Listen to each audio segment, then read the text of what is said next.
Hello everyone, it's Shane Kanto, your Wasteland reviewer, and I'm here to review Utopia.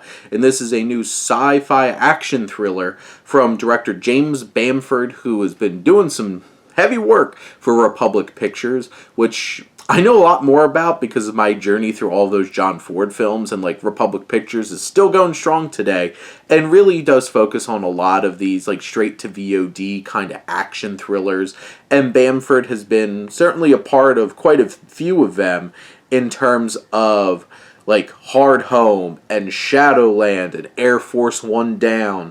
All came out just this year. This is a busy man cranking out some films. He's cranking out films like John Ford era when people released like 4, 5, 6, 7 films in a year. And this film focuses on Mo Dumford's Damon, whose wife has gone missing. He's ex-Special Forces, and he winds up getting his way into, with help from his friend Jason Flemings, who randomly pops up in this film. Enjoy a little Guy Ritchie alum in this film. But here, he gets into this place where he suspects that his wife might have been trafficked and starts to realize that it's this futuristic, like AI-produced fantasy park. And basically it's like Westworld. It is Westworld. This basically is just Westworld, except for like, my wife was kidnapped and I swear she's in this Westworld type fantasy park. And this time, like, not even this time, this is also like a bunch of rich dudes who want to go around sleeping with women that are all dressed up cosplaying in different eras and stuff like that. There's a lot of nudity in this and some shootouts, so it definitely hits that kind of demographic. This film definitely has some fleeting emotional moments too, because like you do wind up caring about like, hey, this guy lost his wife and he's trying to find her, and then sees this person that's his wife who's acting out completely obliviously in this whole scenario. How this is all really going on opens up some interesting like sci-fi concepts and ideas.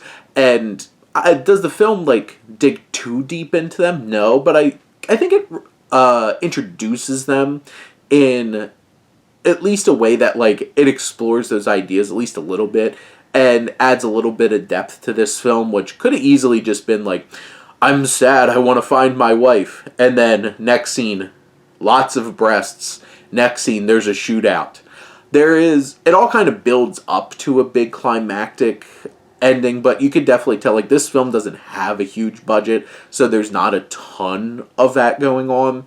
You could definitely feel the limitations in this story and how confined the story has to be, where something like, whether it's the 70s Westworld or like the show on HBO, have a much bigger scale and able to explore those kinds of things in a big production level of value.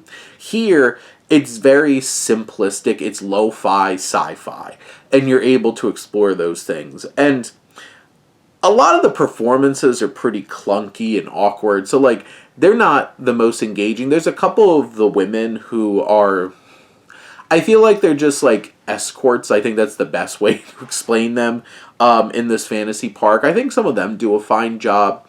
It has some interesting little tinges of peeling back some layers, building up to this mystery of what's really going on here. But in the end, it's kind of forgettable. Directing-wise, it's kind of flat. Acting-wise, it's kind of flat. It kind of rides on the concept and then how far mileage some shootouts and some naked women can go in terms of entertainment. But at the end of the day, I think this is, if you're really into like these kind of like action thrillers, these straight to VOD ones that, you know, they don't have the biggest star power, they don't have the biggest production value or the most refined direction, but they still hit on those beats that people are looking for, I think you might have a fine time. But those are my thoughts on Utopia. Let me know what you think, and let's talk some movies. But thank you as always for tuning in and supporting your Wasteland reviewer.